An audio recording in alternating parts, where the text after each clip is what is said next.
ఎందుకు సింగపూర్ ముందు ఇంత సాగిలు పడాలి? చివరికి వాళ్ళు కన్సార్షియంలో ఉండబోమని చెప్పారని వార్తలు వచ్చాయి కదా ఇవాళ.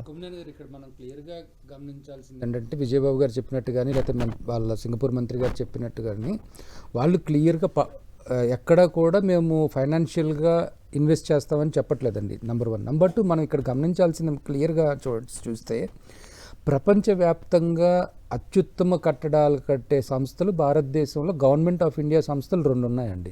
NBCC ఒకటి, నేషనల్ బిల్డింగ్ కన్స్ట్రక్షన్ కంపెనీ ఒకటి, HCC ఒకటి, హిందుస్థాన్ కన్స్ట్రక్షన్ కంపెనీ ఒకటి. వీళ్ళు ప్రపంచంలో అత్యాధునికమైన కట్టడాలు, అద్భుతమైన కట్టడాలు కట్టారు.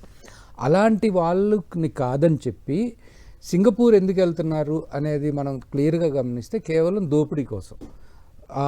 స్విస్ ఛాలెంజ్ కూడా తప్పు అని చెప్పి మన ఆంధ్రప్రదేశ్ హైకోర్టులో గతంలో చాలా సందర్భాల్లో జరిగాం.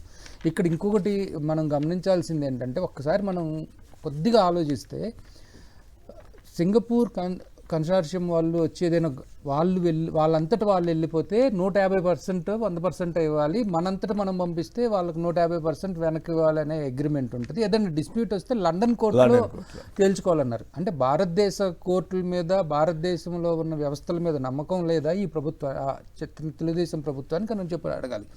తర్వాత వాళ్ళ సింగపూర్లో మొత్తం కలిపి కూడా చాలా తక్కువ విస్తీర్ణం, 972 హైదరాబాద్ కూడా చాలా తక్కువ, 972 square kilometres subject to correction, చాలా తక్కువ. 1000 కిలోమీటర్లు స్క్వేర్ కిలోమీటర్ అంటే తక్కువ. ఒక ఎండ్ నుంచి ఒక ఎండ్కి నడుచుకుంటే వెళ్తే 46 కిలోమీటర్లు, which is the highest. So నేను దాదాపు 2 సంవత్సరాలు సింగపూర్లో ఉన్నాను. మనం అక్కడ గమనిస్తే ఏంటంటే వాళ్ళకి ల్యాండ్ తక్కువ కాబట్టి వాళ్ళు హై రైజ్ బిల్డింగ్స్ మీద వస్తారు. కానీ ఇండియన్ మెంటాలిటీ ప్రకారం, లేకపోతే ఇండియన్స్ ఉండే విధానాన్ని ప్రకారం ఏంటంటే మనం హారిజోంటల్ స్ప్రెడ్కి ఇష్టపడతాం. ఎందుకోసమంటే మనకంటూ ఒక కార్ పార్కింగ్ కావాలి, మన ఇంటి దగ్గరే ఉండాలి, ఇలాంటి వాటి ఫెసిలిటీస్. సో అలాంటి వాటికి చాలా తేడాలు ఉన్నాయని చెప్పినా కానీ ఇక్కడ భూమి వచ్చేటప్పటికి ఈ నల్లరేగడి భూములు అవ్వటం వలన మనం మళ్ళీ వాటికి ఎక్కువ ఫౌండేషన్ ఖర్చు పెట్టుకోవటం ఇదంతా చేయాల్సి వస్తుందని కూడా చాలామంది నిపుణులు చెప్పినా కానీ చంద్రబాబు నాయుడు గారు పదే అదే మూర్ఖత్వంతో, లేకపోతే అదే విధంగా ఆయన ఇన్వెస్ట్ చేయాలి, ఆయనకి ఏదో లాభం రావాలి అనే దాని మీదే చూస్తూ ఉన్నారు. ఇప్పుడు మొన్న నారాయణ గారు కూడా BSR కంపెనీ ఇంజనీర్ను పట్టుకొని యూజ్లెస్ ఫెలో అన్నారు. ఆ నారాయణ గారు ఎవరు, ఆ ఇంజనీర్ ఎవరంటే అదానీలో కూడా ఒక ప్రాజెక్ట్ మేనేజర్గా ఉండి దాదాపు 10,000 కోట్ల రూపాయల ప్రాజెక్ట్స్ ఆయన 1 yearలో డెలివరీ చేసిన ఎక్స్పీరియన్స్ ఉన్న అతను గుంటూరు జిల్లా దుగ్గిరాల పక్కన ఉండే ఊరిలో నేటివ్ ప్లేస్ అతనిది.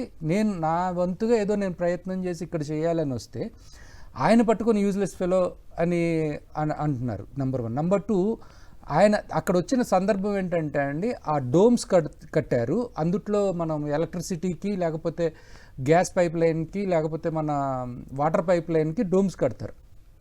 ఆ డోమ్స్ పూడిపోయినాయి. సో ఆ పూడిపోయిన వాటిని మొత్తం పగలగొట్టి మళ్ళీ చేయాలి అన్న సందర్భంలో 1 year, 1.5 year పడుతుందంటే యూజ్లెస్ ఫెలో అని చెప్పి తిట్టారంట. సో ఇంకొకటి ఏంటి,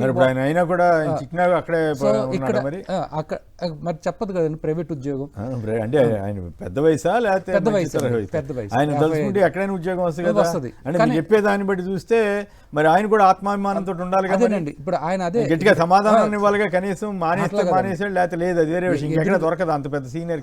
మీరు చెప్పినట్లు కాదు, ఆయన నా సర్వీసెస్ నేను ఆంధ్రప్రదేశ్ అట్లా వచ్చిన వాళ్ళకి ఇట్లా అవమానం జరిగిన అవమానం ఇప్పుడు నేను అక్కడికే వస్తున్నానండి. సో ఇంకొక పాయింట్ ఏంటంటే 1.5 feet నుంచి 3.5 feet మధ్యలోనే వాటర్ కూడా వస్తూ ఉందని చెప్తా ఉన్నాడంట.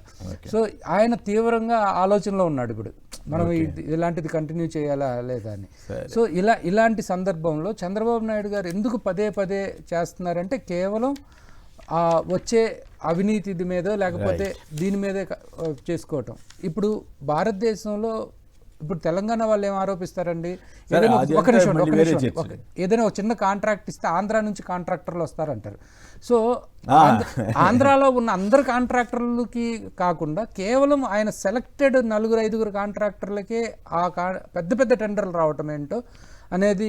అయినా కూడా 30,000 కోట్ల కాంట్రాక్ట్లు ఆల్రెడీ ఇచ్చేసిన తర్వాత 50,000 కోట్ల టెండర్లు పిలిచి ఇచ్చేసిన తర్వాత 50,000 కోట్లకు సంబంధించి ఇప్పుడు సింగపూర్ వాళ్ళు వచ్చి ఏం చేస్తారనే ప్రశ్నకి సమాధానం దొరకదు.